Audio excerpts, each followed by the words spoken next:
Hello everyone, आज़ाद high school की online classes में आपका स्वागत है। आज मैं आपको क्लास 7th का लेसन नंबर 3 पढ़ाऊंगी। आज की कहानी है छोटा जादूगर और इस कहानी के लेखक है जयशंकर प्रसाद जी। जयशंकर प्रसाद जी हिंदी साहित्य में एक जाना पहचाना नाम है।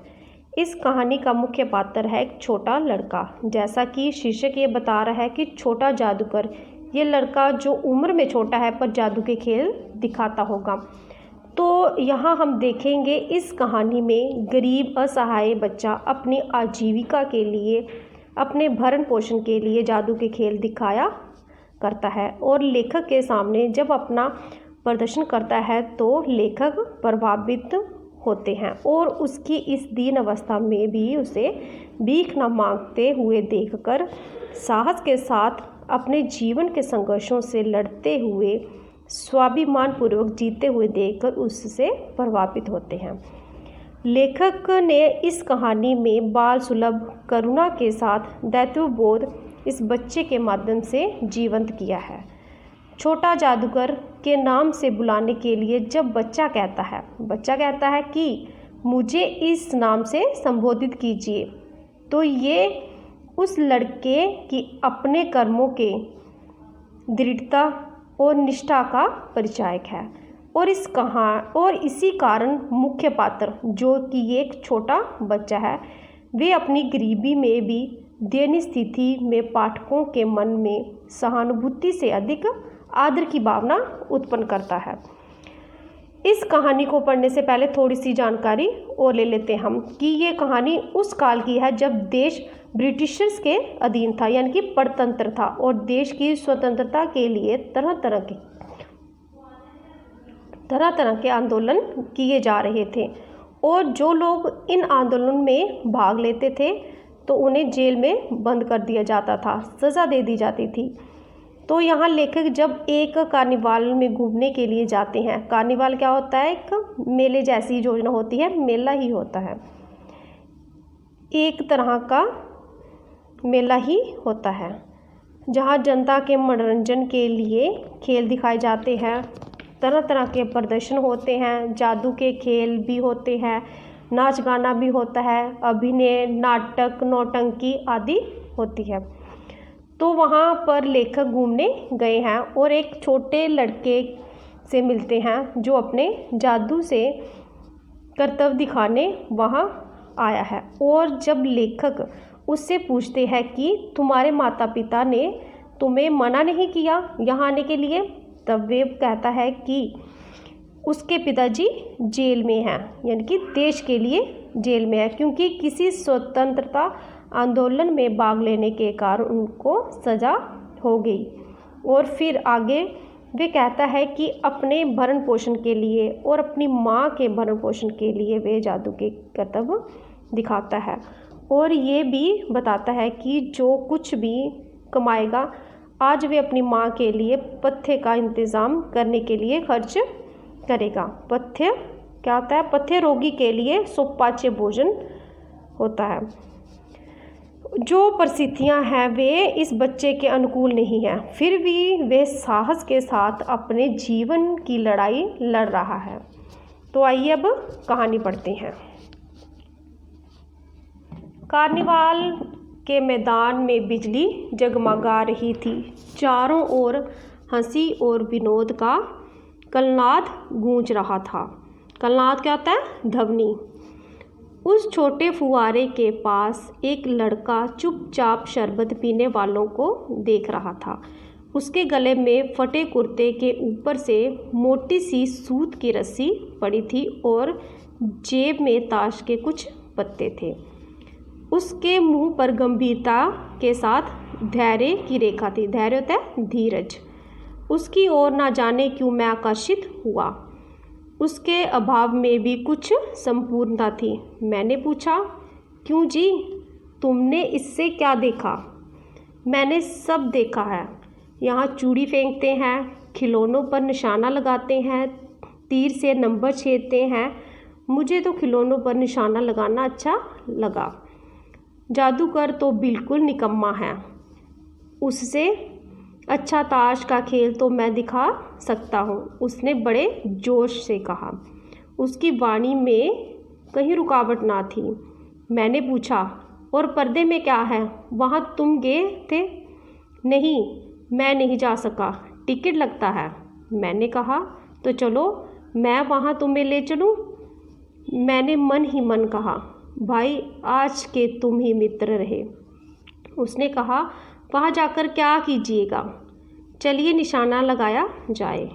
मैंने उससे सहमत होकर कहा, तो चलो पहले शरबत पी लिए जाए। उसने हाँ के बहाने सिर हिला दिया। मनुष्यों की भीड़ से झाड़े की संध्या भी वहाँ गर्म हो रही थी। हम दोनों शरबत पीकर निशाना लगाने चले। राह में ही मैंने पूछा, तुम्हारे घर में और कौन कौन है?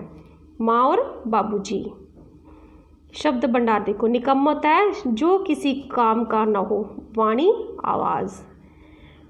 उन्होंने तुम्हें यहाँ आने के लिए मना नहीं किया? बाबूजी जेल में है। क्यों? देश के लिए, वे गर्व से बोला। और तुम्हारी माँ? वे बीमार है। और तुम तमाशा देख रहे हो? उसके मुंह पर तिरस्कार की हंसी फूट पड़ी। उसने कहा, तमाशा देखने नहीं, दिखाने निकला हूँ। कुछ पैसे ले जाऊँगा तो माँ को पथ्य दूँगा। मुझे शरबत ना पिलाकर यदि आपने मेरा खेल देखकर मुझे कुछ पैसे दे दिए होते तो मुझे तसल्ली हो जाती। मैं आश्चर्य से उस 13-14 वर्ष के लड़के को देखने लगा। हाँ, मैं सच कहता हूँ बाबूजी, माँ बीमार है, इसलिए मैं नहीं गया। कहाँ? जेल में। जब कुछ लोग खेल तमाशा देखते ही हैं तो क्यों ना मैं दिखाकर माँ की दवा करूं और अपना भी पेट भरूं। मैंने दीर्घ निश्वास लिया। चारों ओर बिजली के लट्टू नाच रहे थे। मन व्यग्र हो उठा। मैंने उससे कहा, अच्छा चलो निशाना लगाया जाए। हम दोनों उस जगह पहुँचे जहाँ खिलौनों को गेंद से गिराया जाता था। मैंने 12 टिकट खरीदकर उस लड़के को दिला दिए। वह निकला पक्का निशानेबाज। उसकी कोई गेंद खाली नहीं गई। देखने वाले दंग रह गए। उसने 12 खिलौनों को बटोर लिया, लेकिन उठाता कैसे? कुछ मेरे रुमाल में बांधे, कुछ जेब में रख लिए। लड़के ने कहा, बाबूजी आपको तमाशा दिखाऊंगा, बाहर आइए, मैं चलता हूँ। वे 9-2-11 हो गया। मैंने मन ही मन कहा, इतनी जल्दी आंखें बदल गई। मैं घूमकर पान की दुकान पर आ गया। पान खाकर बड़ी देर तक इधर उधर टहलता हुआ सब देखता रहा। झूले के पास लोगों का ऊपर नीचे आना देखने लगा। शब्द भंडार देखिए। गर्व होता है गौरव, तिरस्कार अनादर, पथ्य भोजन, दीर्घ लंबी, निश्वास सांस, व्यग्र बेचैन। अकस्मात किसी ने ऊपर के हिडोले से पुकारा, बाबूजी। मैंने पूछा, कौन? मैं हूँ, छोटा जादूगर। कलकत्ता के सुंदर वनस्पति उद्यान में लाल कमलिनी से भरी हुई एक छोटी सी झील के किनारे घने वृक्षों की छाया में अपनी मंडली के साथ बैठा हुआ मैं जलपान कर रहा था। बातें हो रही थी। इतने में वही छोटा जादूगर दिखाई पड़ा। हाथ में 4 खाने की खादी का झोला और आधी बाहों का कुर्ता। सिर पर रुमाल सूत की रस्सी से बंधा था। मस्तानी चाल से झूमता हुआ आकर कहने लगा, बाबूजी नमस्ते। आज कहिए तो खेल दिखाऊं? नहीं जी, अभी हम लोग जलपान कर रहे हैं, फिर इसके बाद गाना बजाना होगा बाबूजी। नहीं जी, तुम्हें। मैं क्रोध में कुछ और कहने जा रहा था, तभी श्रीमती जी ने कहा, दिखलाओ जी, तुम तो अच्छे आए, भला कुछ मन ही बहले। मैं चुप हो गया क्योंकि श्रीमती जी की बोली में माँ की सी वे मिठास थी जिसके सामने किसी भी लड़के को रोका नहीं जा सकता। उसके खेल आरंभ किया। उसने खेल आरंभ किया। उस दिन कार्निवल के सब खिलौने उसके खेल में अपना अभिनय करने लगे। भालू मनाने लगा, बिल्ली रूठने लगी, बंदर गुड़कने लगा। गुड़िया का ब्याह हुआ, गुड्डा वर काना निकला। लड़के की बातों से ही खेल हो रहा था। सभी हंसते हंसते लोटपोट हो गए। मैं सोच रहा था कि बालक की ज़रूरतों ने तो उसे जल्दी ही चतुर बना दिया। यही तो संसार है। ताज के सब पत्ते लाल हो गए, फिर सब काले हो गए। गले की सूत की डोरी टुकड़े टुकड़े होकर जुड़ गई। लट्टू अपने आप नाच रहे थे। मैंने कहा, अब हो चुका, अपना खेल बटोर लो, हम दोनों भी अब जाएंगे। श्रीमती जी ने धीरे से 1 रुपया दे दिया। वे उछल पड़ा। मैंने कहा, लड़के, छोटा जादूगर कहिए, यही मेरा नाम है, इसी में मेरी जीविका है। मैं कुछ बोलना ही चाहता था कि श्रीमती जी ने कहा, अच्छा, तुम इस रुपये से क्या करोगे? पहले भरपेट पकौड़ी खाऊंगा। शब्द भंडार देखिए। अकस्मात क्या होता है? अचानक। हिडोला झूला, उद्यान बगीचा, झोला थैला, चतुर होशियार, बटोरना समेटना। फिर एक सूती कंबल लूँगा। मेरा विवेक अब लौट आया। मैं अपने पर बहुत क्रुद्ध होकर सोचने लगा, ओह, कितना स्वार्थी हूँ मैं। उसके 1 रुपये पाने पर भी ईर्ष्या करने लगा था ना। वह नमस्कार करके चला गया। हम लोग लता कुंज देखने के लिए चले गए। उस छोटे से बनावटी जंगल में संध्या साएं साएं करने लगी थी। डूबते हुए सूरज की अंतिम किरण पेड़ों की पत्तियों से विदाई ले रही थी। चारों ओर सुनसान था। हम लोग धीरे धीरे मोटर से हावड़ा की ओर आ रहे थे। रह रहकर छोटा जादूगर स्मरण हो आता था। सचमुच वे एक झोंपड़ी के पास एक कंबल कंधों पर डाले खड़ा था। मोटर रोककर उससे पूछा, तुम यहाँ कहाँ? मेरी माँ यही है ना? अब उसे अस्पताल वालों ने निकाल दिया है। मैं उतर गया। उस झोंपड़ी में देखा तो एक स्त्री चीथड़ों से लदी हुई कांप रही थी। छोटे जादूगर ने कंबल ऊपर डालते हुए कहा, माँ, मेरी आंखों में आंसू आ पड़े। शब्द भंडार देखिए। जीविका, रोजगार, ईर्ष्या, जलन, अंतिम, आखिरी, स्मरण, याद। बड़े दिन की छुट्टी बीत चली थी। मुझे अपने ऑफिस में समय से पहुंचना था। कलकत्ता से मन उब गया। चलते चलते एक बार फिर उस बाग को देखने की इच्छा हुई। साथ ही साथ छोटे जादूगर भी दिखाई पड़ जाता तो और भी। मैं उस दिन अकेले ही चल पड़ा। 10 बज चुके थे। मैंने देखा कि उस साफ धूप में सड़क के किनारे एक कपड़े पर छोटा जादूगर का रंगमंच सजा हुआ था। मैं मोटर रोककर उतर पड़ा। वहाँ बिल्ली रूठ रही थी। बालू मनाने चला था। ब्याह की तैयारियाँ थी। सब होते हुए भी छोटे जादूगर की वाणी में प्रसन्नता की वह तरी नहीं थी। जब वे औरों को हंसाने की चेष्टा कर रहा था तब जैसे स्वयं कांप जाता। उसे मैं आश्चर्य से देख रहा था। खेल हो जाने पर पैसा बटोरकर उसने भीड़ में मुझे देखा। वह जैसे क्षण भर के लिए स्फूर्तिमान हो गया। मैंने उसकी पीठ थपथपाते हुए पूछा, आज तुम्हारा खेल जमा क्यों नहीं? माँ ने कहा है कि आज तुरंत चले आना, मेरी घड़ी समीप है, अविचल भाव से उसने कहा। तब भी तुम खेल दिखलाने चले आए। उसके मुख पर वही परिचित तिरस्कार की रेखा फूट पड़ी। उसने कहा, क्यों ना आता? कुछ और अधिक कहने में जैसे वह अपमान का अनुभव कर रहा था। क्षण भर में मुझे अपनी भूल मालूम हो गई। उसके झोले को गाड़ी में फेंककर उसे भी बिठाते हुए मैंने कहा, जल्दी चलो। मोटर वाला मेरे बताए हुए पथ पर चल पड़ा। कुछ ही मिनटों में मैं झोंपड़े के पास पहुंचा। जादूगर दौड़कर झोंपड़े में माँ माँ पुकारता हुआ घुसा। मैं भी साथ था, किंतु स्त्री के मुंह से बे निकलकर रह गया। उसके दुर्बल हाथ उठकर गिर पड़े।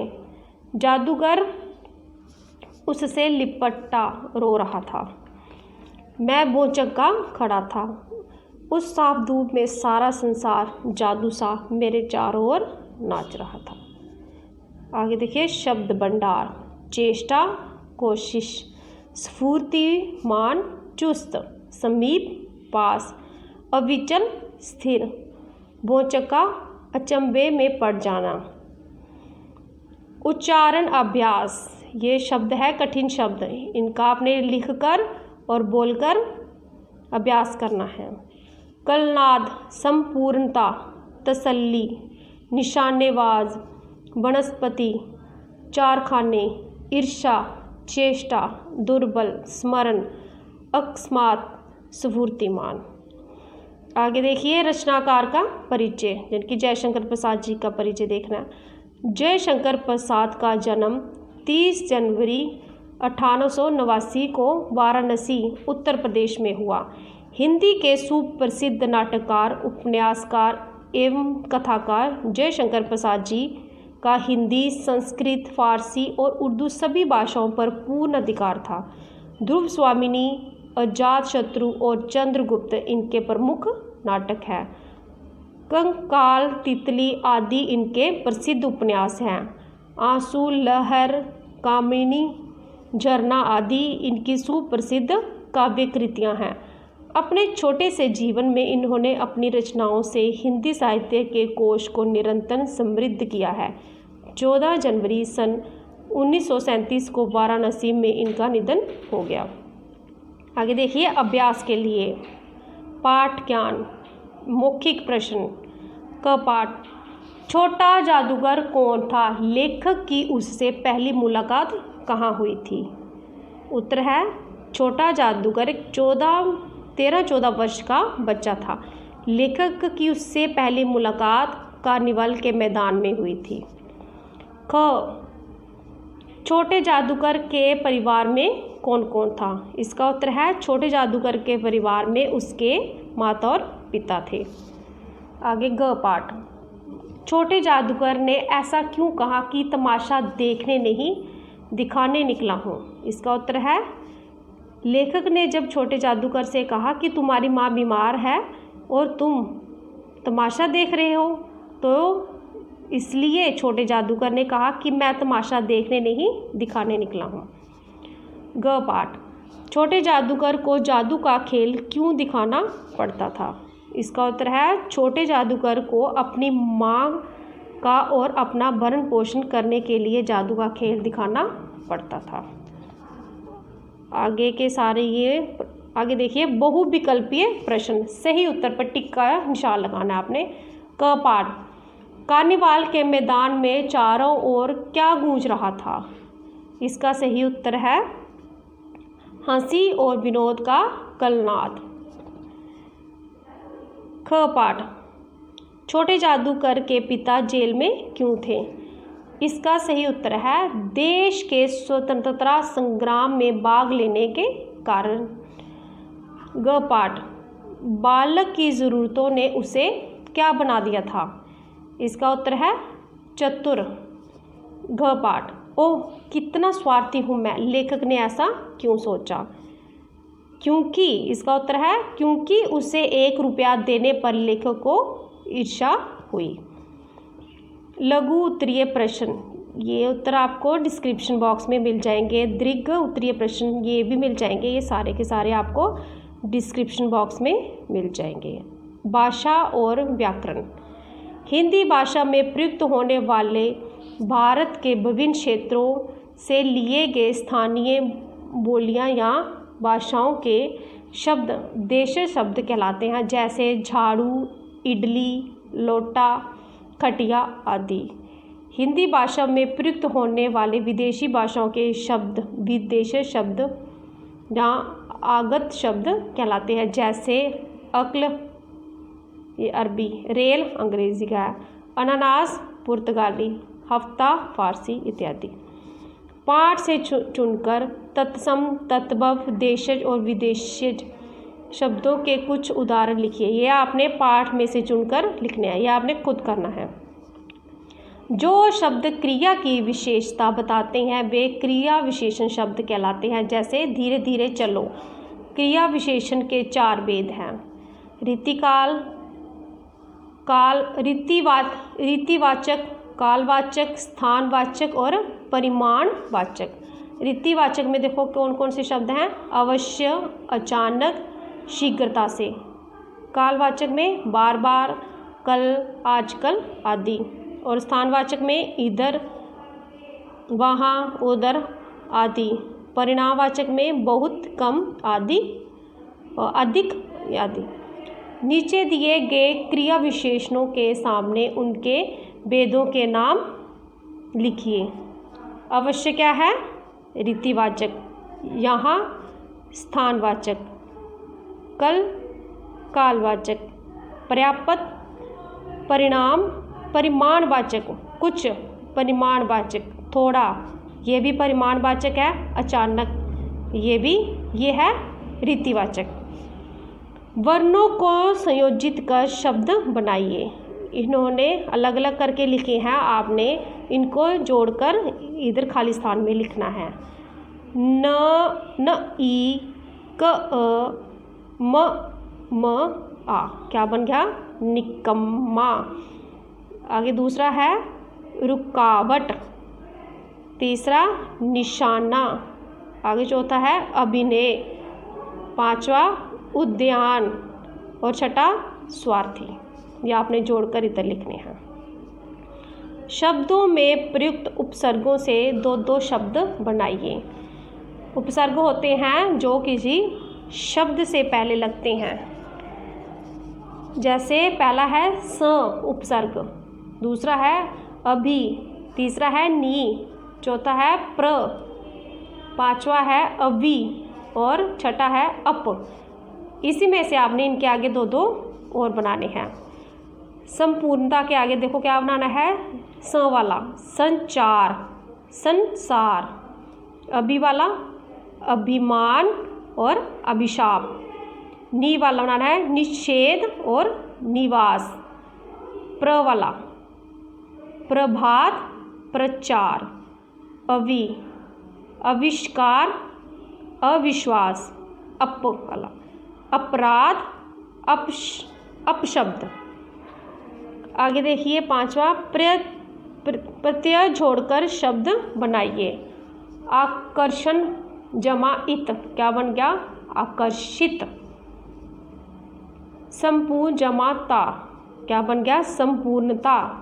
जादूगर जादू जमा गर क्या बन गया? जादूगर। आगे देखिए 2 ध्वनियों के मेल से जो विकार उत्पन्न होता है उसे संधि कहते हैं। संधि के 3 भेद हैं, स्वर संधि, व्यंजन संधि और विसर्ग संधि। स्वर संधि में क्या होता है? जैसे स्व जमा अर्थी क्या बन गया? स्वार्थी। स्वर वर्ण का स्वर वर्ण से मिलाप। व्यंजन संधि में क्या आता है? उत जमा ज्वल क्या बन गया? उज्ज्वल। व्यंजन का व्यंजन या स्वर से मिलाप। विसर्ग संधि में दु जमा बल क्या बन गया? दुर्बल। विसर्ग का व्यंजन से मिलाप। यहाँ कुछ शब्दों की संधि दी गई है, उन्हें देखकर बताइए कि ये किस संधि के उदाहरण हैं। नी जमा श्वास निश्वास, ये कौन सी संधि है? यहाँ पे विसर्ग है ना, यहाँ पे विसर्ग के साथ व्यंजन है, तो ये कौन सी संधि होगी? विसर्ग संधि। आगे है उत्जमा चारण, इसका क्या है? ये है व्यंजन के साथ व्यंजन, तो ये कौन सी संधि है? व्यंजन संधि। अगली है देव जमा आल्य, ये कौन सी संधि है? स्वर संधि, क्या बन गया? देवालय। विद्या जमा अर्थी, विद्यार्थी, कौन सी संधि है? स्वर संधि। प्रति जमा उत्तर, प्रत्युत, ये कौन सी संधि है? स्वर संधि। अल्प जमा आयु, क्या बन गया? अल्पायु, ये संधि है स्वर संधि।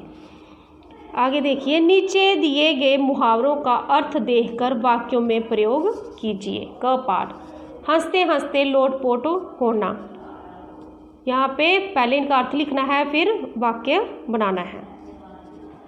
बहुत अधिक हंसना, इसका वाक्य आपने खुद बनाना है। 9 2 11 होना, इसका अर्थ है भाग जाना, इसका वाक्य भी आपने खुद बनाना है।